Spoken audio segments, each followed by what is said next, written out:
Mesdames et messieurs, bonjour et bienvenue à Accès Innovation. Accès Innovation est une série d'entrevues qui ont pour but de présenter les beaux projets et découvertes dans l'ingénierie de partout dans le monde. Le podcast sort sur YouTube, Spotify, Apple Podcasts et autres. Mon nom est Émile Demers et nous avons aujourd'hui quelque chose qui sera un sujet peut-être assez différent de nos épisodes du passé. Nous parlerons principalement du jumeau numérique et de cette technologie, donc un concept qui peut être considéré relativement nouveau, là, peut-être à la fine pointe, quasiment on pourrait dire, et qui, pour beaucoup, tourne autour de la construction et le génie civil ou la mécanique du bâtiment. Mais on peut voir, c'est ça qu'on va voir, là, que ça s'étend peut-être un petit peu au-delà de ça. Pour ce faire, nous avons comme invité Geneviève Torrent, donc une gestionnaire de produits chez Bentley Systems, une entreprise de développement de logiciels et services en conception, construction et infrastructure. Infrastructure, excusez-moi. Bienvenue au podcast, Geneviève. Merci de m'avoir invité aujourd'hui. Ça fait vraiment plaisir d'être là avec toi puis pouvoir en discuter. Oui, merci beaucoup. Puis ton expérience fait en sorte que naturellement, je pense que comparé à d'autres, peut-être d'autres invités qu'on a eus qui ont pas ton rôle dans une entreprise, peut-être qui sont un petit peu moins habitués à parler comme ça. Là, tu mentionnais tantôt que tu as fait des webinaires et tout. Donc, de manière juste qu'on s'est parlé dans les 5 dernières minutes, que les auditeurs n'entendront pas, tu sais, je vois que c'est assez naturel pour toi de parler comme ça, puis tout. Fait que ça va être vraiment génial. Donc, je commence. Écoute, je travaille moi-même en tant que concepteur mécanique, c'est pas nécessairement un secret pour mes auditeurs. Puis je devrais peut-être pas dire ça, OK, mais des fois, j'ai de la misère à distinguer entre exactement le rôle d'un gestionnaire de projet versus un gestionnaire de produit. Et toi, tu es gestionnaire de produit. Mhm. J'ai Donc, déjà été gestionnaire de projet aussi, là, OK, donc tu as j'ai fait déjà les fait les deux. deux. Oui, Tu j'ai as fait fait les les deux. deux. Donc, ben là, c'est parfait parce que peut-être que tu pourrais nous aider peut-être à comprendre, à distinguer les deux rôles. Parce que peut-être comme moi, il y en a qui trouvent que ça se ressemble. J'en côtoie les deux là, dans mon day-to-day, puis c'est pas nécessairement clair pour moi. OK. Donc, un gestionnaire de projet, c'est tu as souvent un projet à livrer. Donc, quelque chose à livrer, ça peut être plusieurs choses. Ça peut être un produit, ça peut être un bâtiment, ça peut être t'as un projet à livrer. Puis, en entrée, ce que tu vas avoir souvent, c'est une série de spécifications. Tu sais, on va dire, je veux que mon projet fasse ça, dans tel intervalle de spécification. Là. Tu sais, ça peut être, tu sais, en mécanique, ça va être, je sais pas moi, des frictions, peu importe. Là, tu sais. Puis, mais on le sait d'avance ce qu'on veut. Puis, tu sais, on donne une spec. C'est ce qu'on apprend à l'université. Là, tu sais, un cahier des charges. Dans un cahier des charges, on parle de ça, puis on va livrer. Des fois, on ne livre pas tout à fait exactement ce qu'il y a dans le cahier des charges parce que techniquement, c'est pas possible ou peu importe. C'est souvent aussi un budget. Tu sais, il faut rentrer dans le budget. Tu as, une cédule de temps. Donc, c'est vraiment, tout est structuré dans le cahier des charges. Ça, c'est la gestion de projet. La gestion de produit, c'est différent. Parce que le produit, c'est tu veux venir donner un produit. Puis, ah oui, la gestion de projet, c'est souvent très technique. Tu sais, on va se baser sur une technique, sur une technologie. On va dire, en utilisant cette technologie-là, je veux ça. Tandis que le produit, c'est comment je peux offrir un produit à un client ou à une masse qui va répondre à leurs besoins. Donc, tu pars avec c'est quoi le problème du client. Tu sais, je vais donner Steve Jobs. Steve Jobs, là, personne n'est venu le voir puis il te dire hey, j'ai besoin d'avoir un téléphone touchscreen. Personne n'est venu lui dire de ça. Par contre, ce qu'il a découvert, c'est ça va pas bien texter, les boutons, le BlackBerry, avoir un clavier complet, c'est compliqué, c'est limité. Donc, lui, ce qu'il a fait, c'est qu'il est allé voir, il a regardé les gens utiliser les téléphones qu'on avait à l'époque, puis il a trouvé que c'était difficile, que c'était. Puis il a essayé de trouver une façon de répondre à leurs besoins avec les technologies qu'il y avait de disponibles ou pas, tu sais. Puis c'est vraiment ça la différence. La différence, c'est que le produit, tu vas chercher le problème de l'usager puis essayer de lui répondre avec les technologies qu'on a. Je ne sais pas si ça Ouais. répond. Oui, pour de vrai, oui. Fait que c'est comme un peu la voix du client, le représentant un peu du client, puis même anticiper, même au-delà. Tu sais, on voit souvent ça qu'en faisant des cahiers des charges, il faut que tu anticipes. Puis là, je sais que c'est pas exactement ça, mais il faut que tu anticipes les besoins du client que lui-même ne sait pas. Mais là, dans ton rôle, donc, c'est un peu ça, là, de venir voir venir les nouvelles tendances, les nouveaux besoins, et d'après ça, gérer une genre de. Ça fait penser un peu à l'architecture, là, je sais pas, une genre de conception des besoins, puis tu sais, peut-être plus, comme tu dis, un peu moins technique, là, comme un architecte. Tu sais, on le sait, c'est peut-être un petit peu moins technique, mais c'est plus le bigger picture, comment tout ça vient s'intégrer ensemble, comment toutes les facettes du produit là, communiquent ensemble comme ça. En fait, Euh, l'architecture, c'est vraiment un bon exemple parce que justement, faut que je livre quelque chose, mais il faut aussi, tu sais, c'est pas juste je veux répondre à son besoin, je veux que ce soit utilisable. Tu sais, ton architecture doit être pensée pour être accessible pour tout le monde, tu sais, avoir des rampes pour les gens en chaise roulante, etc., etc. Tu sais, moi, il faut que mon produit soit accessible, utilisable pour les gens. Donc, il faut que les gens le veulent, il faut que les gens soient capables de l'utiliser, il faut que ce soit faisable, évidemment, hein. Puis, l'autre affaire, c'est qu'il faut que ce soit viable. Donc, je viens de te donner les quatre principes de base du product management ou la gestion de produits, c'est il faut que ce soit, faut que ça réponde à un besoin, il faut que ce soit il faut qu'il y ait la valeur pour l'usager, il faut que ce soit utilisable, parce que tu as beau avoir la meilleure technologie, ben, si c'est pas utilisable, les gens n'utiliseront pas. Il faut que ce soit faisable. Ça, c'est vraiment important. On se souvient de Theranos avec Elizabeth Holmes, qu'elle avait une super idée. Là, elle avait l'idée de, avec juste quelques gouttes de sang, être capable de diagnostiquer plein de choses. Il y a de la valeur, c'était viable, mais c'était juste pas faisable. Puis elle a caché longtemps que c'était pas OK. C'est faisable. ça, j'allais dire. Ouais, je voulais pas dire C'est que c'était un ça. scam, mais ouais, OK. Exact, c'est ça. Elle a caché longtemps que c'était pas faisable. Elle aurait dû, quand elle s'est rendue compte que c'était pas faisable, elle aurait dû arrêter. Mais ça est allé plus loin. Fait que dans le fond, c'est important d'avoir ça. Même si tu as de la valeur, si c'est pas faisable, ça sert à rien. Puis évidemment, il faut que ce soit viable économiquement. Il faut que tu sois capable de le vendre. Il ne faut pas que ça te coûte plus cher de le fabriquer que de le vendre, etc. C'est les quatre piliers du product management. Fait que ton rôle, c'est ça, c'est de jongler ces quatre piliers-là C'est ensemble ça, pour faire exact. en sorte que ça marche. OK. Là, il y a un aspect à ça, puis tu sais, c'est Bentley Systems, c'est là que tu travailles, puis c'est un peu là qu'on peut ensuite, c'est un peu vers là qu'on peut aller par rapport justement à la gestion de produits et tout le reste. Est-ce que tu pourrais nous expliquer donc le concept de l'infrastructure et les services que Bentley Systems offre à ce niveau-là? Parce que moi, je vais t'avouer, quand je vois le mot infrastructure, ok, je comprends que ça peut être des infrastructures publiques ou tu sais, des morceaux de bâtiments, mais c'est pas vraiment clair pour moi.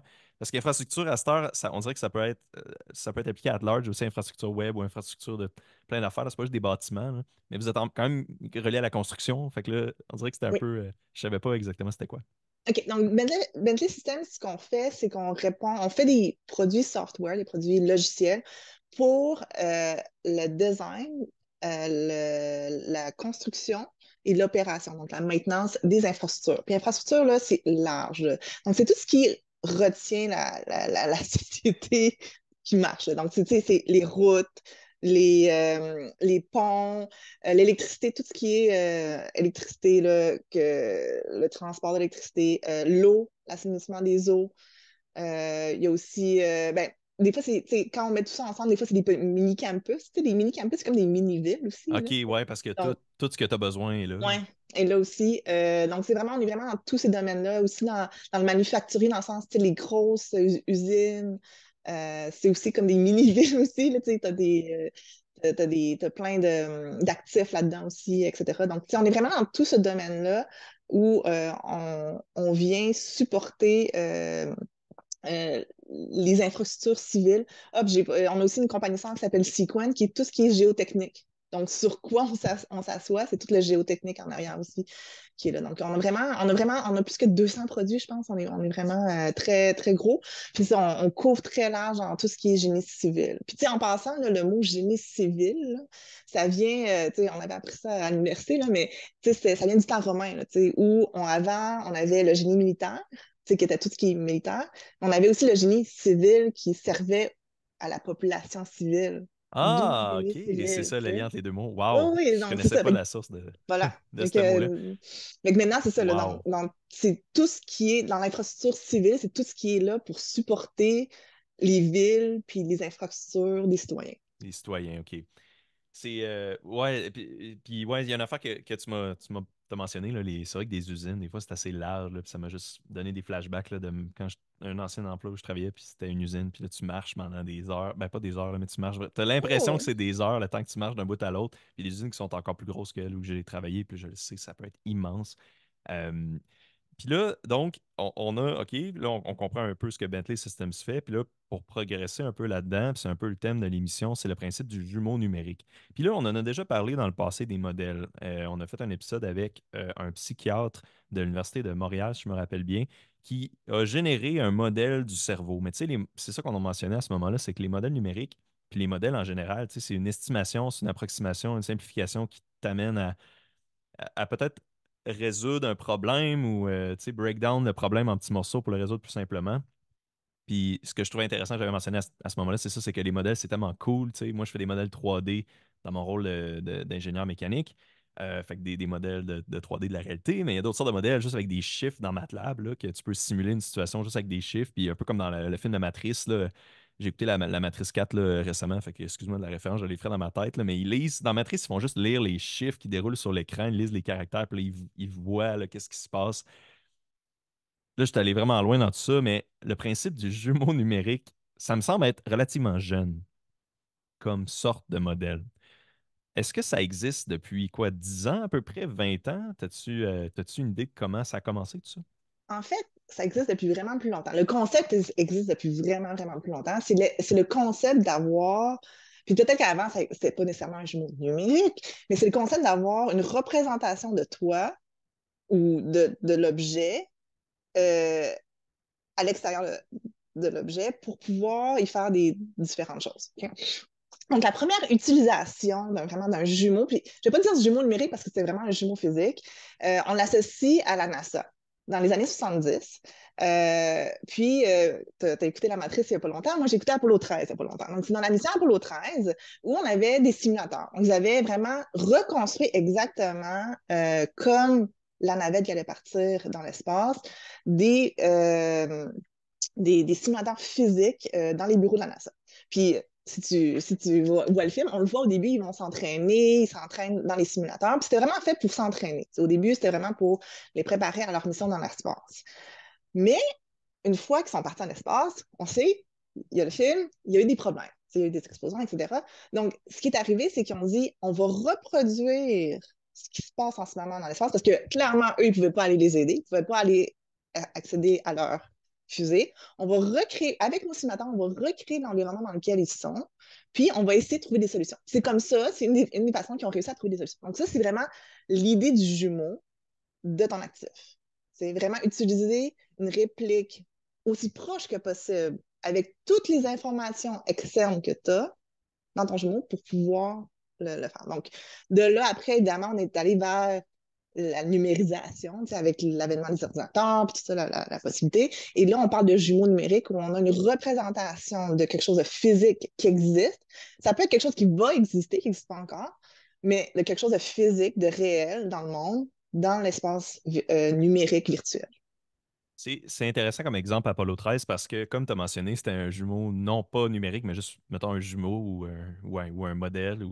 Puis, à ce moment-là, les données n'étaient pas envoyées en temps réel. Fait que ça veut dire que les intrants, ils les prenaient au début, ils faisaient des tests, puis là, ils arrivaient à la fin, puis là, ça veut dire que s'ils n'avaient pas réussi à bien simuler tous les intrants tout au courant de l'essai, ça veut dire que c'était pas parfaitement représentatif. Comparé à aujourd'hui, puis là, ça nous amène un peu au modèle, puis au iTwin que Bentley offre, puis tu sais, l'analyse des ponts et tout ça, c'est que on a les données en temps réel. Fait que là, c'est comme beaucoup plus avantageux, là, je pense, dans la moderne. Puis j'avais une de tes questions, je vais te demander qu'est-ce qui fait en sorte que ça n'a pas pu exister avant. Puis je pense que je réponds un peu à ma propre question, là. C'est juste l'énorme quantité de données qu'on a à cette heure, puis l'énorme quantité de senseurs qu'on a à cette heure fait que ça peut comme évoluer en temps réel avec ton modèle. Fait que là, c'est bien plus fiable, finalement. Mais c'est pas juste les senseurs. Oui, on a accès à plusieurs senseurs, mais c'est aussi on a accès aux données parce que maintenant, on a le 5G. C'est ça aussi que le IoT, le Internet of Things, ça, a vraiment fait un boom. C'est que maintenant, les données, je suis capable de les envoyer via le 5G. J'ai aussi toute l'info nuagique. C'est la technologie de l'info nuagique. J'ai accès à des virtual machines, des VM qu'on appelle, là, des ordinateurs sur l'info nuagique. Donc, je suis capable de non seulement envoyer quelque part ces données-là, je suis capable de les stocker dans l'info nuagique, puis je suis capable même de les traiter sur l'info nuagique. Donc, j'ai même plus besoin d'ordinateur chez moi pour avoir ces données-là. Et tout ça, je peux y accéder par la plateforme web. Puis, tu sais, on a parlé tu parlais tout à l'heure j'ai des senseurs, tout ça. Puis le jumeau numérique, c'est aussi de fédérer toute cette information-là. C'est ça qui est important dans le jumeau numérique parce que tu ne peux pas avoir les informations en silo. Si j'ai des informations en silo, oui, c'est une représentation, mais ce n'est pas un jumeau numérique. J'ai une part de l'information, mais la plus-value vient de tout mettre ensemble puis d'agglomérer dans le même endroit puis de pouvoir regarder ces informations-là à un endroit. Puis éventuellement, peut-être que tu veux le partager aussi, là. Ouais, ok, ouais. Ouais, là, c'est ça l'autre aspect après, puis de la prévention aussi, comme dont avec les ponts.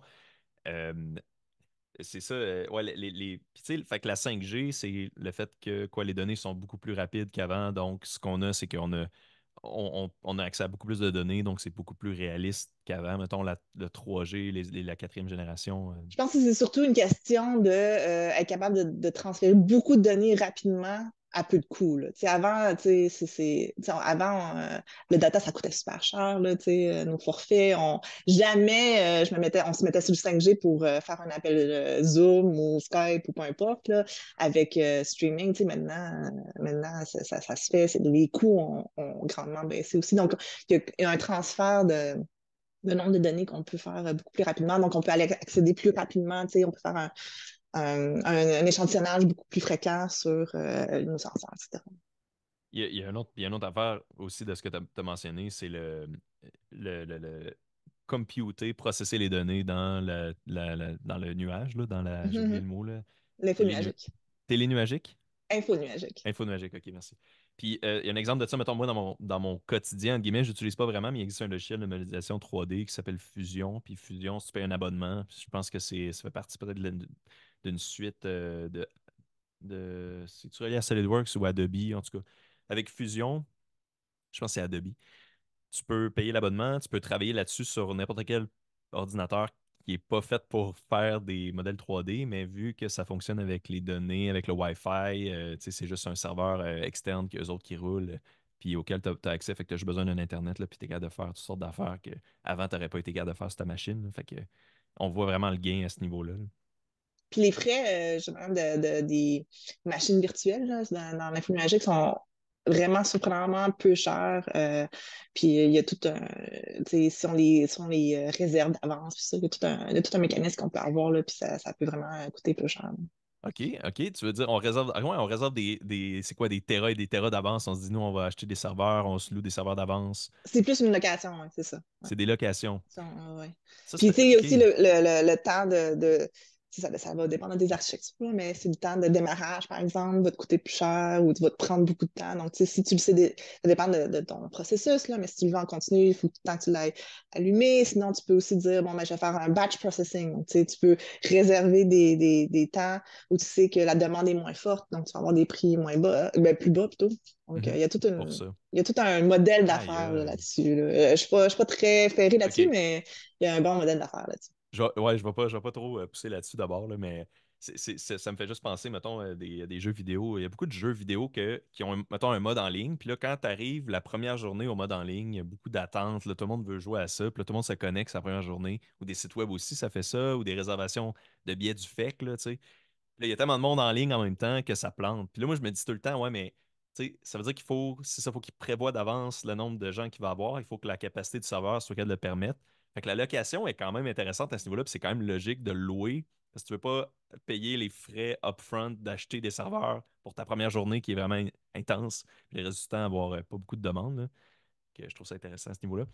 Euh, dans mon quotidien, puis là, c'est ça, on parlait bon, des modèles 3D, je reviens comme tout le temps à ça parce que c'est comme un exemple proche de moi. Est-ce que la modélisation 3D, que tu es peut-être un petit peu familière avec, est-ce que ça compte comme un modèle, comme un jumeau numérique, excuse-moi? Ou il faut que le modèle évolue dans le temps, excuse. Je dirais que c'est une composante du jumeau numérique. Tu sais, pour que ce soit un jumeau numérique, tu sais, puis après, tout le monde a sa propre définition. Là. Tu sais, il y en a qui Ouais. vont dire oui, c'est un jumeau numérique, c'est bon. Mais tu sais, je pense que ce qui est important dans le jumeau numérique, un peu comme je te disais tout à l'heure, c'est d'être capable de fédérer toute l'information. Donc, ton modèle 3D que tu as fait par BIM, par CAD, ça, c'est un aspect. Mais une fois que tu l'as construit, tu pourrais le modéliser, tu sais. Puis après, tu pourrais le superposer avec ton modèle, c'est tel que design, tel que construit, voir les différences, par exemple. Puis après ça, tu pourrais mettre des senseurs. Puis c'est vraiment, l'idée, c'est de mettre toutes ces informations-là que tu as par rapport à ton objet ou ton actif dans un même endroit. Puis vraiment avoir une modularité. Là. Tu peux aussi dire, moi, je veux juste voir comment ça a été design. Là, tu aurais juste ton modèle 3D. Mais si tu veux aussi combiner l'information, tu peux combiner plusieurs informations par rapport à ton objet. Et puis là, dans un même endroit, ça devient ton jumeau. C'est comme, c'est vraiment, c'est comme je disais, ben, j'ai mes cheveux, moi, mon jumeau, je fais juste couper mes cheveux, puis voici mes cheveux, c'est mon jumeau, ça marche pas. C'est juste une Ouais, partie de moi. ouais. OK. C'est tandis que c'est vraiment d'agglomérer toutes ces informations-là. Là. Fait que tu pourrais imaginer, mettons, OK, ben comme tu dis, c'est une composante. Donc, le modèle 3D, c'est comme ça peut être, mettons, le squelette. Puis là, tu cliques Mhm. un filtre. Puis là, on pourrait s'imaginer que par-dessus s'ajoute le filtre de la circulation d'air Par exemple. Par là-dedans. exemple. OK. C'est. Puis, Ah ouais, vas-y. c'est ça, parce que avec ton modèle 3D, on peut faire plein d'analyses, là. Mais tu sais, en y ajoutant plus d'éléments, tu peux faire différentes analyses aussi. Mhm. Ouais, c'est ça, c'est fascinant. Puis, donc, moi, je me demandais, le iTwin de Bentley Systems. Maintenant qu'on a parlé, OK, bon, le jumeau numérique, c'est quoi? Bentley Systems en général, c'est quoi? C'est quoi un gestionnaire de produits? C'est quoi le iTwin que vous offrez? Est-ce qu'il se distingue un peu des autres? Il y a sûrement des petites particularités, là, j'imagine. Le iTwin, c'est pour Infrastructure Twin. Donc, c'est vraiment on est le leader du jumeau numérique dans l'infrastructure, donc Infrastructure Twin. Donc, on offre des produits, donc trois plateformes. On a le iTwin Capture, qui est pour créer le jumeau numérique, le tel que construit. On a le iTwin IoT pour les senseurs. Puis on a le iTwin Experience pour vraiment faire l'expérience du jumeau numérique. Je n'ai pas trop de mots pour le dire, mais c'est vraiment pour venir mettre toutes ces données-là ensemble dans le jumeau numérique. Donc ça, c'est la suite de produits iTwin. On a aussi la iTwin Platform. Donc la iTwin Platform, elle permet de, par exemple, si on a des développeurs qui sont ferrés dans les firmes d'ingénierie, par exemple. Là.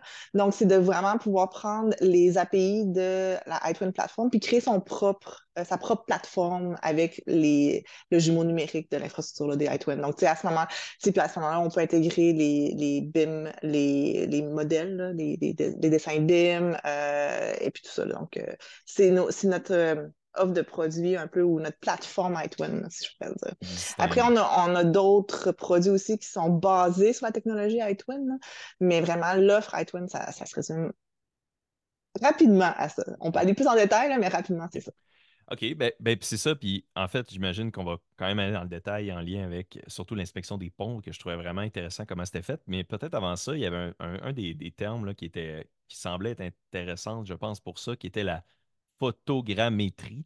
J'ai lu deux descriptions un peu différentes de ça, puis tu m'avais parlé que c'est un des concepts, fait que j'imagine que tu t'y connais quand même bien là-dedans. Fait que on dirait les deux options de ce concept-là que j'ai. La première, c'est que c'est simplement un principe large d'enregistrement aux prises d'images. Puis la deuxième version que j'avais trouvée, c'était que c'est la transformation d'images 3D en utilisant des images 2D. Fait que faire un genre de collage d'images 2D. Fait que maintenant que tu prends une image satellite vue du ciel, pour les auditeurs qui peuvent s'imaginer que tu n'auras jamais une photo orthogonale, tu n'auras jamais une belle photo droite des bâtiments vidéo comme dans une carte, dans un jeu ou dans une vraie carte. Là. Je ne sais pas pourquoi j'ai dit dans un jeu. Mais en réalité, ce qui arrive, c'est que les bâtiments sont tout le temps un peu croches. Fait que là, la photogrammétrie te permet de reconstruire des images plus droites avec plein d'images, de plein de sources Ouais, ça, différentes que c'est ça. plus l'orthophoto, là. Mais oui, c'est des concepts un peu comme ça. Donc, tes deux concepts sont bons, dans le sens que on est capable de prendre des photos d'une certaine manière. Donc, par exemple, on prend un objet, ça peut être un toutou, là, ça peut être n'importe quoi. On prend un objet, puis si on prend des images vraiment tout autour de l'objet, en faisant très attention d'avoir assez on dit overlap en anglais, là, assez de recouvrement entre les photos, puis on est capable de vraiment faire, on contourne l'objet, là, puis c'est vraiment dans tous les sens. Puis souvent, ça aide d'avoir, j'ai encore les mots en anglais, là, un flight path, là, donc de vraiment avoir un espèce de contour prédéterminé, là, un espèce de trajet prédéterminé autour de l'objet, pour prendre des photos, puis on est capable de reconstruire cet objet-là en 3D. Donc, parce que ça, un point est vu par trois photos différentes, on est capable de savoir il est où dans l'espace. Okay? Donc, ça, c'est le principe de la photogrammétrie. Okay? Donc, comme je te dis, je peux prendre mon téléphone cellulaire, prendre un toutou, puis venir faire des photos tout autour, puis ça me fait mon 3D. D'ailleurs, j'ai fait du pain, parce que tu sais, je suis une caricature de la pandémie, et j'ai fait Ouais. du pain pendant la pandémie. J'ai Wow. une super vidéo 3D de mon pain Ouais. que j'ai fait. Là. Donc, vraiment, là, c'est de OK. prendre des photos. J'ai pris une centaine de photos de mon pain. C'est vraiment OK. tout autour. Puis ça crée cette espèce de produit-là. Et tu as toute la Hey. texture de l'objet là, tu sais, que Wow. ça recrée. Fait que c'est vraiment. C'est vraiment une belle technologie. Bon, après, ça sert à rien de faire des Des photos photos de pain? 3D de ton Ah, pain. Mais si on extensionne ça, puis on met ça sur des drones, et ton drone est capable de voler autour d'une certaine structure avec, justement, flight path a un meilleur sens là, parce que vraiment, comment tu voles trajectoire ou... oui, ta trajectoire, c'est un bon mot, ça. Nice. Donc, là, on est capable de vraiment reconstruire cet objet-là en 3D. Mais, OK, mais là, as-tu besoin d'avoir... C'est purement des photos. Il n'y a pas de lidar en plus. Il n'y a pas... On peut combiner avec le lidar. OK, puis géolocalisation sûrement en même temps pour qu'ils sachent la photo est prise de où, probablement. OK. Exactement. Mais souvent, OK. si c'est un toutou, là, même si mon téléphone a un GPS, les images sont trop proches, ça ne marchera pas. Là, Ouais. il ne sera pas capable. Mais pour des plus grosses structures, on peut prendre le GPS du drone. C'est pas super précis, fait qu'on va mettre ce qu'on appelle des control points, des points de contrôle, où on vient placer des espèces de cibles à des endroits très spécifiques qu'on a vraiment géolocalisés avec une précision. Puis après ça, quand on vient, on sait à quelle latitude, hauteur, etc., ces positions sont. Puis après, dans le logiciel, on est capable de venir dire, bon, mais ce point-là est exactement à telle latitude, longitude et hauteur, là. Et donc, on est capable de venir préciser ça. Puis à ce moment-là, tout ton objet vient avoir une géolocation beaucoup plus précise. Donc, ton objet 3D, non seulement tu le vois en 3D, mais il est quelque part dans le monde. C'est comme des points de calibration, ce que tu mentionnes là. Vous mettez Oui, genre des oui, marqueurs à exactement. terre qui sont Exact. plus précis que le GPS du drone, probablement. Exactement. Exactement. Puis, comme on disait tantôt, je peux aussi combiner avec le lidar. Je peux combiner cette information-là avec le lidar. Un peu encore une fois, ça ne sert à rien d'avoir mon lidar d'un côté, ma photogrammétrie. L'avantage, c'est qu'on vient combiner, puis encore une fois, on vient peupler notre jumeau numérique. Les lidars, c'est de plus en plus populaire, j'ai l'impression, dans les véhicules qui ont de l'assistance au stationnement. Là, puis de l'assistance vérification d'angle mort. Fait que ça, je pense que c'est juste un genre de capteur qui mesure la distance avec un autre objet. Dans le fond, ça émet un Exactement. son ou une fréquence C'est une quelconque, puis ça lumière. reçoit. Lidar pour light. Ah, c'est lumière, ok, ouais. Ouais. Ok, Radar, c'est pour une fréquence radio. ok. Ouais. Ok, là, je pense que t'allais dire, puis là, il y en a tel autre pour Non, j'en ai juste deux à te la donner. lumière ou Ben, lumière, c'est lidar lumière, c'est pour light. LiDAR. Excuse pour le Ah son, mais le ben, son, c'est comme sonar, radio. c'est Ah, sonar. sonar. Ouais, c'est ça, Ouais, OK. Comme c'est les pour le son. chauves-souris. Ouais, ouais. Ah, OK, wow. Fait que là, ben, c'est ça qui me surprenait un peu de tout ça. Puis là, c'est justement comme tu as mentionné, là, tu peux embarquer ça sur un drone, tu fais le tour dans votre cas, d'un pont, puis là, tu fais le jumeau numérique du pont. Moi, ce qui m'a surpris là-dedans, c'est que moi, je connaissais l'entreprise Créaform. Ben, je connaissais pas, je connais l'entreprise Créaform qui ont leur fameux scanner 3D, donc tu connais Mhm. probablement Oui, l'existence. oui, oui. Puis j'ai déjà vu ça en fonctionnement, c'est énorme. Là, j'étais comme, mais tu sais, c'est haute précision, c'est fait pour le rétro-engineering. Puis là, moi, je pensais, j'appliquais comme cette technologie-là aux drones pour les ponts. Mais là, de ce que je Mhm. comprends, c'est pas ça, là. C'est pas pareil, là. C'est une Non, non, technologie, non, non. c'est peut-être un peu moins de résolution, mais on est capable d'aller chercher beaucoup plus de rapidité, beaucoup plus de flexibilité parce que tu as ça sur un drone, fait que tu peux voler autour de la structure et tout. Et avec des images, tu sais, même pas, c'est même pas. Ben, je sais même pas qu'est-ce que lui à Créaform utilise, là, mais ça a l'air beaucoup plus simple comme ça, tu sais, pour des ponts et des grosses structures. C'est simple, c'est quand même OK. compliqué. Là, les grosses OK. structures, c'est quand même compliqué à avoir justement le recouvrement des images, avoir des bonnes images. Puis tu sais, ça fait beaucoup d'images. Là, tu sais. Ouais. Imagine le pont de Québec. Hey, Faire ça, oh ça fait my beaucoup d'images. God. Ça fait beaucoup d'images. Puis tu Ouais. sais, si on va avoir une bonne résolution, tu sais, si on veut venir vraiment voir, détecter les défauts, ben en même temps, tu veux voler proche pour avoir des bonnes résolutions. Tu sais, plus tu es proche, plus tu vois mieux les défauts, évidemment. Bon, après, il y a des restrictions aussi là, de pouvoir voler des drones, mais quand même, il faut que tu puisses gérer ta quantité d'images que tu vas avoir avec la résolution que tu veux, mais quand même avoir tout l'ensemble de ton œuvre d'art, là, tu sais, comme le pont. Là. Fait que c'est-tu long? C'est-tu long à prendre? Mettons, là, le pont de Québec. Je sais pas si vous l'avez fait sur le pont de Québec. Peut-être pas. Ou Ben, sur nous, ordinateur, on offre le peut-être. logiciel, là, mais tu sais, on a des clients qui l'ont fait sur des Des vraiment clients. gros ponts aux États-Unis. Là. Je sais pas combien, c'est sur plusieurs jours Ouais, souvent. hein, Là, c'est c'est long, pas, sûrement. c'est, puis, tu OK. sais, c'est aussi la quantité de données. Ils vont souvent reconstruire par section. Tu sais, c'est OK. rare qu'ils vont faire tout au complet. Ils vont le faire par section. Puis, si on vient allumer chacune des sections, ben, on peut voir le pont au complet, là, mais tu sais, sinon, ça va être section par section parce que c'est vraiment, Ouais. c'est beaucoup de données aussi. Là. Ouais, comme on mentionnait tantôt, pour modéliser un problème, tu sépares en plein de petits morceaux, puis là, ça a l'air d'être une manière assez simple de faire ça. Fait que là, une fois qu'on a ces images-là, excuse-moi, une des choses qu'on fait, ben, c'est ça le service que vous pouvez offrir, de ce que je comprends, c'est l'inspection du pont et aller prévenir les défaillances. Fait qu'identifier les cracks, identifier les bris potentiels, les dangers. Puis ça, c'est intéressant parce qu'il y a un épisode d'Accès Innovation qui a été enregistré, mais qui sera pas, qui sera jamais publié, qui est relié à un sujet quand même similaire à ça, tu sais, l'Internet of Things, l'inspection, la prévention. Puis je trouve ça super intéressant donc, comme sujet, puis je suis content comme de me reprendre à ce niveau-là, là. Donc, comment est-ce que l'intelligence artificielle est utilisée pour faire l'inspection? Je peux imaginer, OK, on prend des photos d'un pont, on a des cracks, puis là, c'est même pas ma question, c'est même pas comment c'est entraîné, c'est comment c'est utilisé, parce qu'entraîné, je suis très curieux de ça aussi, là. Mais je peux comprendre que, OK, on a des cracks, puis là, c'est comme on identifie, c'est ça, les bris à cause des cracks, probablement. Bien, encore une fois, on va partir du problème. OK? Les inspecteurs, il faut qu'ils trouvent toutes les fissures sur un pont.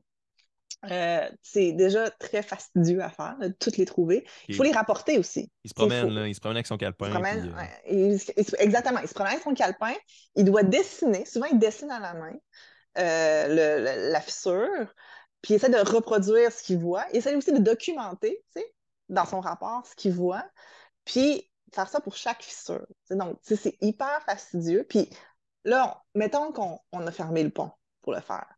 Et là, la population, on le ah sait, ouais, là, quand le pont Pierre-Laporte ferme, c'est la fin du monde. Mais ah c'est la ouais, même c'est chose, tu l'enfer. sais. Si j'ai besoin d'inspecter le pont, il faut que la circulation soit fermée. Donc, on va fermer une voie sur deux, par exemple. Mais lui, il faut qu'il marche là, pendant que les autos passent. Donc, c'est super dangereux, c'est hyper stressant. Tu veux faire ça le plus rapidement possible parce que tu ne veux pas impacter la circulation. Donc, c'est vraiment pas quelque chose d'évident. Puis après, une fois que j'ai mes dessins de fissures, ben comment je fais pour le rapporter de façon officielle, juste pour que à la fin, j'ai quelqu'un au ministère qui prenne les bonnes décisions, qui dise, moi, je vais mettre de l'argent dans la réparation de ce pont-là parce que je vois bien que dans le rapport, on voit la dégradation. Mais la personne dans le ministère, elle ne va pas sur le pont. Elle reçoit tous les rapports, puis elle doit prendre la bonne décision. Puis tu ne veux pas mettre trop d'argent dans un pont qui, dans le fond, était correct, puis pas mettre assez d'argent dans un pont qui en aurait besoin. Okay? Donc, tu sais, tout ça, on part du problème. Ça, c'est le problème. Donc, la plateforme du jumeau numérique, ce qu'elle permet de faire, c'est d'avoir vraiment une belle, ce qu'on appelle en anglais un baseline. C'est de pouvoir avoir, dans un temps T, quelle est la situation. Donc, même s'il est à son bureau, la personne qui prend les décisions peut voir un peu l'état général, l'état du pont. Après les fissures, ben, c'est sûr qu'on a les images. Hein? On a les images parce qu'on a fait la reconstruction Il y 3D. a énormément d'images, là, ouais.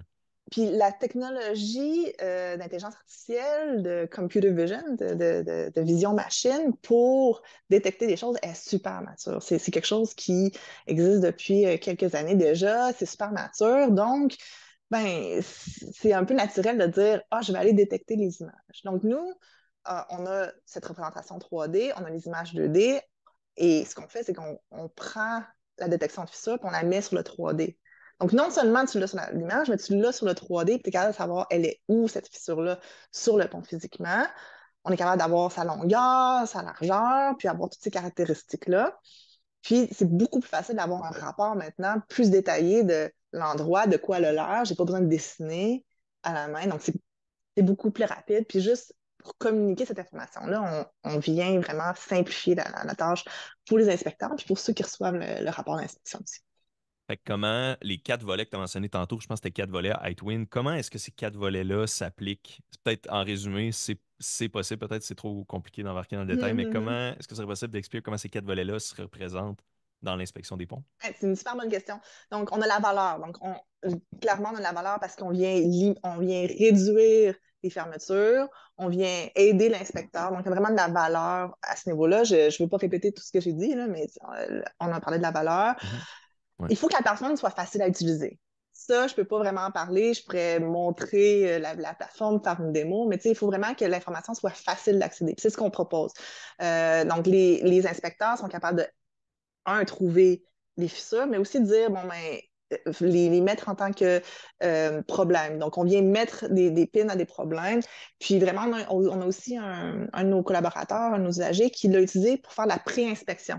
Donc, tu sais, la plateforme, avant d'aller sur le pont, avant d'aller sur place faire l'inspection, ils avaient déjà le modèle 3D, donc ils étaient capables d'identifier les problèmes, mettre des points, parce que C'est ce que la plateforme fait. Donc, mettre des points sur le pont de façon virtuelle. Puis une fois qu'il est sur le champ, ben, il est capable d'avoir un iPad puis de dire ah oui, ce défaut-là que je vois visuellement avec mes yeux, ben, je suis capable de le voir aussi sur ma plateforme. Puis je l'avais déjà identifié. Donc, vraiment, l'usabilité, ça, c'est vraiment critique.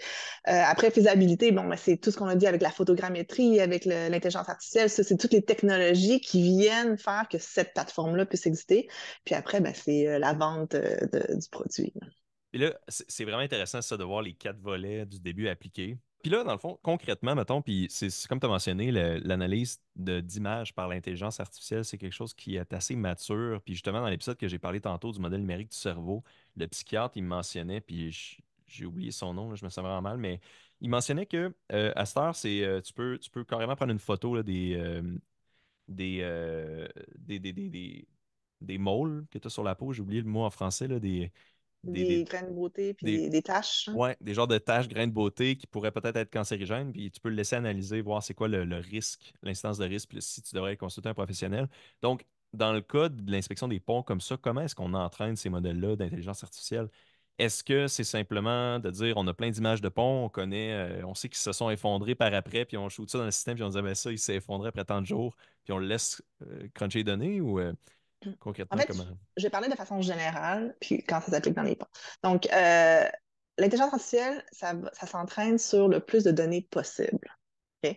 Donc, le plus de données diversifiées, représentatives, va être bon. Donc, tu sais, si on veut avoir un modèle sur les fissures générales, tu sais, que ce soit pont, route ou peu importe, on va mettre des images de toutes sortes de fissures sur toutes sortes de matériaux. Tu sais, que ce soit des briques, de l'asphalte, du béton, de l'acier, etc.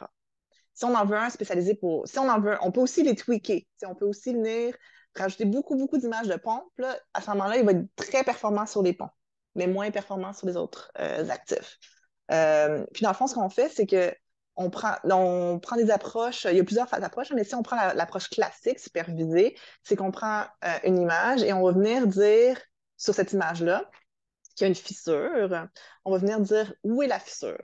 Donc, il faut vraiment venir dessiner à la main, pixel par pixel, dire quel pixel représente une fissure et quel pixel ne représente pas une fissure.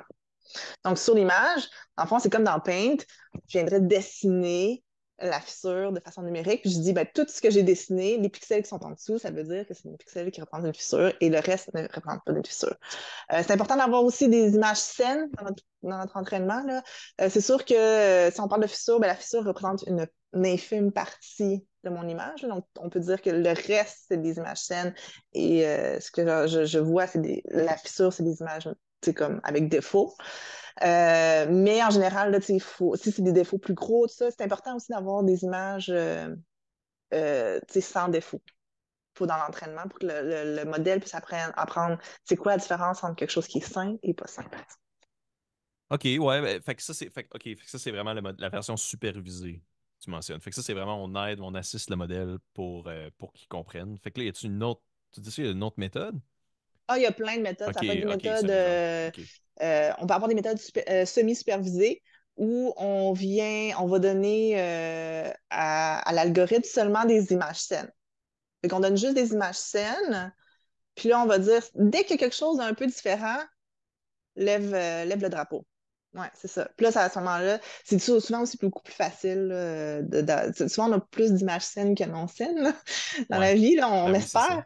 espère. Ouais. Donc, c'est d'autres méthodes d'intelligence artificielle, là, de machine learning qu'on appelle. Ouais.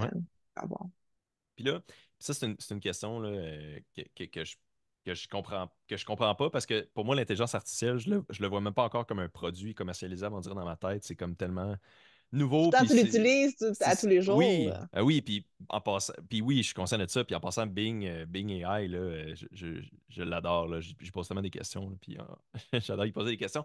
Mais comment est-ce que une, pour me donner un peu une idée du volume de cette opération-là, là, c'est quoi un peu, tu pourrais-tu nous résumer le principe de développement le cycle de vie de développement d'intelligence artificielle dans un produit commercialisable. Donc, comment ça se développe tout ça, là? Tu sais, c'est-tu des longs projets? C'est-tu de l'essai-erreur? On peut imaginer l'agile. L'agile, je vois ça un peu comme un AI, tu sais, qui apprend là, cette méthode de fonctionnement, de gestion de projet-là. On dirait que c'est pas clair pour moi. C'est-tu juste une gestion de projet d'un software? C'est-tu juste ça, tout simplement? C'est vraiment différent d'un software traditionnel. Il ne faut pas oublier un logiciel traditionnel, c'est déterministique. On est capable de faire ça en sprint de 3 semaines. Quand on a des erreurs, on regarde le bug, on va regarder la logique, qu'est-ce qui est dans ma logique qui n'est pas bonne, etc. L'intelligence artificielle, c'est différent, c'est probabilistique, l'intelligence artificielle. OK? Au tout début, on va y aller avec un modèle supervisé, OK? Parce que c'est beaucoup plus facile. Donc, au début, on reçoit des images.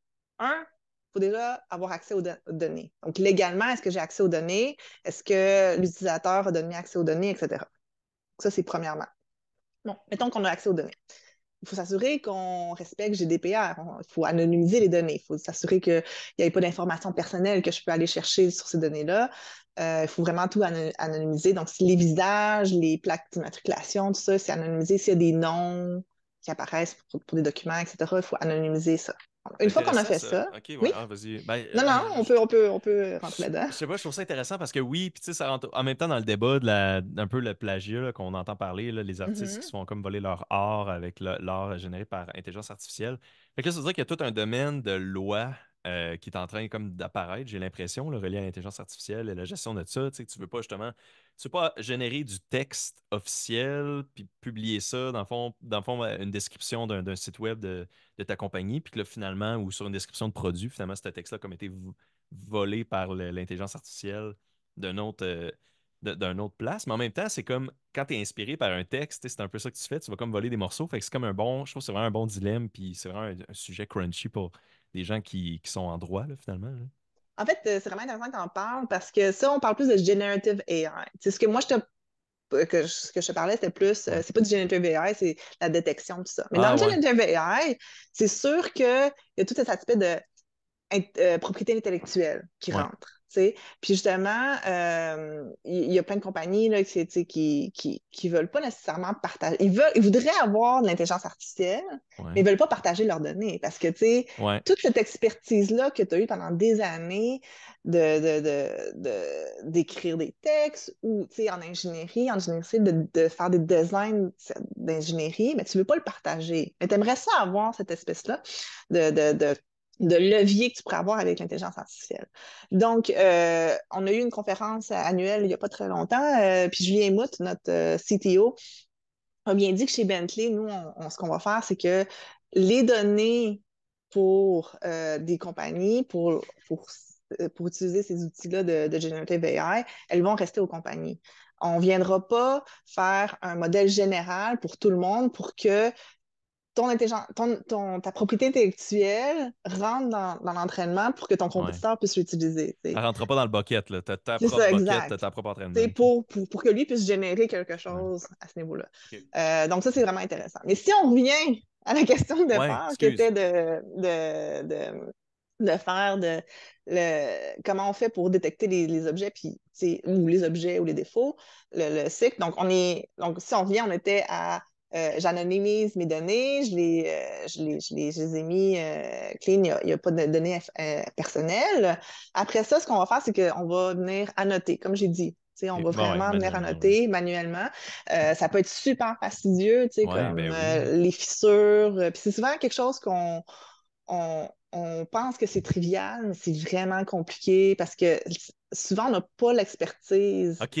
On le Euh, sait pas si c'est une craque ou pas, vraiment. c'est Excuse, je ça, t'ai on n'a pas interrompu. l'expertise. Mais c'est exactement ça, on ne sait pas qu'est-ce qui est Ouais. important ou pas. Mais en même temps, il faut que ce soit super précis au pixel près. Après, il y a plusieurs façons. On peut annoter en disant juste dans l'image, il y a une fissure, ou je peux mettre une boîte autour de la fissure, ou je peux venir vraiment dessiner la fissure. Il y a différents niveaux de précision que je peux aller chercher. Évidemment, la sortie va être différente. Puis après ça, on va venir entraîner le modèle. C'est ce qu'on appelle l'entraînement du modèle. Puis l'entraînement du modèle, bon, ben, on appelle ça des data scientists, hein, des AI scientists. C'est une science. On essaye, on fait des expériences, on essaye, c'est des erreurs, puis on essaie de trouver le modèle qui va avoir les meilleurs poids pour avoir les meilleures sorties, puis tout ça. Donc, après ça, il y a toute une science derrière ça aussi, là. Puis après ça, disons qu'on a réussi à entraîner, on est content avec notre modèle. Ben après ça, il y a ce modèle-là, il vit, mais tu sais, c'est une boîte noire. Il faut le déployer. Fait qu'il y a il y a tout l'aspect de déploiement qui se fait pour que après je puisse l'intégrer dans un logiciel. Ça aussi, c'est un aspect qu'on oublie parce que souvent, la science, on se concentre sur construire le modèle, mais le modèle, une fois qu'il est construit, il faut qu'il soit utilisable dans un processus agile, tu sais, d'intégration software, etc. Puis l'autre aspect qui est vraiment négligé, c'est qu'une fois qu'il vit ton modèle, une fois qu'il est dans l'espace, puis qu'il est dans le public, puis qu'il est utilisé, ce modèle-là, il varie avec... Il ne va pas varier avec le temps, mais les données varient avec le temps. T'sais? Puis il faut toujours, toujours vérifier, puis faire en anglais, on dit une feedback loop. Il faut toujours venir vérifier la performance de ton modèle, puis le réentraîner au besoin. Tu sais, tes données qui sortent de l'intelligence artificielle ne sont jamais à 100% bonnes. C'est probabilistique. Fait que tu vas avoir des probabilités que c'est bon ou c'est mauvais. OK? Puis les gens, souvent, ils vont venir, tu sais, quand Google Photos te demande est-ce que c'est vraiment cette personne-là? Peux-tu m'aider? C'est ce qu'ils font. Ils vérifient que leur algorithme fonctionne bien ou fonctionne pas bien. Donc, tu sais, tu lui donnes l'information et avec cette information-là que tu lui donnes, il va revenir puis il va réentraîner son modèle. Puis il y a un super bon livre qui s'appelle Weapons of Math Destruction par Cathy O'Neill, qui explique qu'est-ce qui arrive quand tu crées des modèles, puis tu les mets dans les mains des usagers, puis dans la société là, en général, qui prend des décisions pour toi, puis tu vérifies jamais si c'est bon ou pas bon. Puis ça peut vraiment avoir des conséquences vraiment Ouais, importantes, tu sais, puis tout ça. Donc, c'est un bon livre je à lire comprends. si jamais OK. vous avez du temps. Merci. Ouais, puis je vais essayer de mettre l'image de la cover pour donner un peu une idée de à quoi ça ressemble la cover, même si c'est pas tant important. Don't judge a book by its cover, comme on dit. J'ai évidemment des questions par rapport à ça, mais tu sais, mettons, si j'essaye de résumer un peu mes interrogations, c'est justement comme tu viens de mentionner à la fin, quand on parle de la gestion de la qualité du modèle, la sécurité de ça, tu sais, là, on parle d'inspection de pont, ça peut être quand même important de bien identifier les failles. Donc, ça veut dire que c'est un processus de qualité intégré, sûrement, qui se répète. Puis comme tu as dit, vu que les données, tu sais, je ne sais même pas d'où que ça part, je ne sais même comment ça pourrait fonctionner, mais tu sais, mettons, dans d'autres, des emplois où j'ai travaillé, tu sais, on faisait des tests incroyables, tu sais. Ça veut dire que là, dans le modèle, on le teste probablement Oui, oui, oui, on teste. aussi de manière Oui, oui, ben, pas intense, puis probablement, c'est ce qu'on fait. probablement, ouais. Non, c'est ce qu'on fait. Ouais, Puis ouais. après, tu sais, l'usager, tu sais, dans n'importe quel modèle d'intelligence artificielle, ça ne remplace pas l'expert. Tu sais. L'inspecteur ne sera pas remplacé, ça va juste aider l'inspecteur à aller plus vite. Puis l'inspecteur, lui, il faut qu'il pense sur les résultats. Puis il faut qu'ils disent, oui, ça, c'est une fissure à problème. Non, c'est pas une fissure à problème. Ça, c'est à ignorer. Ça, c'est dans l'arbre. C'est clairement pas une fissure. Tu sais, il y a un processus d'évaluation de c'est bon ou pas, tu sais. Puis c'est la même chose avec les chats GPT de ce monde, etc. Tu sais, si je donne si je vais à l'université, je fais mon devoir, puis je fais juste donner du chat GPT, j'ai sûrement pas une bonne note, ou, tu Ben sais, non, c'est ou ça va ça. être assez Ouais. médiocre, tu sais, il faut que Ouais. tu sais, il faut repasser par-dessus. Même chose pour les traductions automatiques dans Google, là, tu sais. Ouais. Si je fais juste copier-coller Ah, ce qui a c'est été n'importe traduit, quoi. c'est n'importe quoi, on le sait, tu Ouais. sais, surtout quand on parle deux langues, mais c'est un peu la même Ouais. chose, tu sais, il faut passer par-dessus, là. C'est un outil. Ouais, c'est C'est un outil ça. pour nous aider. C'est ça, faut appliquer quand même la logique derrière. Il faut quand même, tu sais, mettons au Québec, on pense, mettons, à l'ordre des ingénieurs, tu sais, qui régissent de manière très stricte le génie civil, la construction, puis au-delà de ça aussi, là, en mécanique aussi, là. Mais, tu sais, ça veut dire qu'ils ils s'attendent sûrement pas à ce qu'on rely à 100% sur un modèle comme ça. Il faut absolument qu'il y ait sûrement un ingénieur ou quelqu'un qui passe Oui, en oui, oui, arrière puis oui, qui oui. approuve les analyses, mais sûrement que ça peut beaucoup te faciliter la vie parce que tu peux sûrement faire un genre de filtrage ou tu peux sûrement identifier des affaires que tu n'aurais peut-être pas pu catcher sinon. Je pense que c'est là que c'est vraiment intéressant. En fait, John Oliver a fait un super bon numéro sur l'intelligence artificielle aussi, là, allez voir sur YouTube, où il dit la différence, c'est pas est-ce que l'intelligence artificielle va nous remplacer puis on n'aura plus de job, c'est la différence que les gens qui utilisent l'intelligence artificielle et les gens qui ne l'utilisent pas. Puis il va y avoir un grand gain de productivité chez les gens qui utilisent l'intelligence artificielle, puis ceux qui ne l'utilisent pas, ben c'est ça, là, ils vont être mis à l'arrière parce que ils vont pas pouvoir aller chercher ces outils-là. Totalement. Je peux comprendre ça. Puis, tu sais, on a peur de ça souvent, puis on avait peur de la robotique. Puis là, on dirait on voit les hypes, puis on a moins peur de perdre des emplois plus manuels. Puis là, on a comme l'impression que ça peut peut-être plus venir combler ou remplacer les emplois plus intellectuels quasiment. Mais là, tu sais, c'est un complément, là, tout ça complète finalement. Euh, Génial. J'avais peut-être deux petites questions. On s'enligne pas mal sur la fin. Puis ça, c'est plus, tu sais, c'est plus philosophique là, en général. Puis toi, en tant que gestionnaire de produit, tu vas sûrement avoir un outlook intéressant là-dessus. Selon toi, c'est quoi les innovations à surveiller pour l'amélioration des jumeaux numériques dans le futur? Fait que le futur jumeau numérique, c'est quoi qu'il faut surveiller pour ça? Ça va être quoi les prochaines avancées là-dedans, si tu as une idée? En fait, je pense que en ce moment, on est en temps zéro. On est en train de construire le jumeau à mon temps zéro. Je pense que plus on avance, puis on ajoute des temps un, temps 2, temps 3, c'est là qu'on va avoir vraiment, on peut avoir du changement de détection, puis tout ça. Puis plus on agglomère plus de données, c'est là que ça s'en va. J'ai vu une compagnie à Québec qui s'appelle BioTwin, qui font un jumeau numérique pour les humains. Puis en ce moment, tu sais, oui, on peut venir mettre nos données. C'est une plateforme, je peux mettre mes données de ma Fitbit, ma montre intelligente. Puis après, je peux aussi envoyer des échantillons de sang et d'urine. Puis plus j'envoie ces affaires, plus j'envoie mes données puis mes résultats, ben, eux, ils sont capables de faire une plateforme. Puis plus on a de sortes de données, là, c'est urine puis sang, mais tu sais, si je peux mettre mes radiographies puis tout ça, ben, plus on a ces données-là dans le temps, puis on est capable de l'agglomérer, ben, c'est là qu'on va avoir vraiment tous ces outils-là pour nous aider. Là. Puis après, ben, évidemment, si on parle de données, on en parle d'entraînement d'intelligence artificielle, puis on va pouvoir avoir accès à plus d'informations. Immédiatement, ça m'a fait penser à une entreprise à laquelle j'ai entendu parler, ce que tu as mentionné, là, que tu peux fournir tous tes textos. De ce que je comprends, là, je suis pas sûr si c'est vraiment ça, mais tu fournis tous tes textos, ils peuvent te générer, ils génèrent ils entraînent un AI génératif, je pense, à juste lire tes textos et tes messages pour faire un chatbot basé sur toi. Fait que si jamais tu meurs, ben là, tes proches pourraient comme te parler, comme s'ils te parlaient, En fait, tu il y a utilisais une les fille mêmes qui a fait ça. expressions et tout. Ouais. OK, Il y a une fille OK, que correct. son ami était décédé, puis elle s'ennuyait de lui, fait qu'elle a fait un chatbot avec Aïe, aïe. tous les textos qu'elle avait fait avec son ami. Ouais.